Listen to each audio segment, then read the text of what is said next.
giống giống tên là Chúa. Angel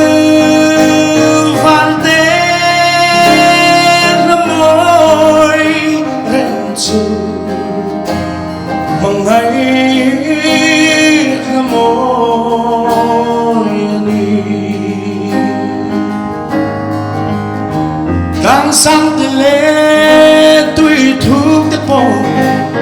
vì môi chung ăn gió mà thằng van si ar ni lệ tha tê và khá rê man min so tùy phôn mà xa tật tê choang là ba chắc riêng quá van đúng bố lệ tùy phiên hiếp tê là ba chắc riêng min chiều xa yên ý xóa là về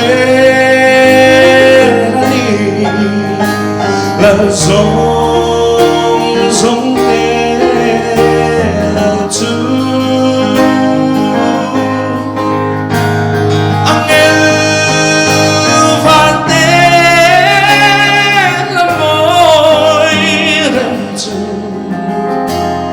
mong ấy là môi ni.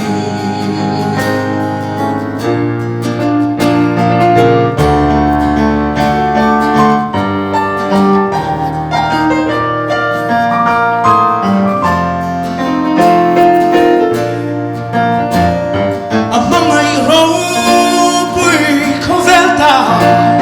à bên khi đón về la thì xin chúa cả cross thì mi tin đâm na thế ô cả vani cả đón sang đi cả mi tùy à ta chi à thâu lệ ta thì cái chia tình li min cái sai rồi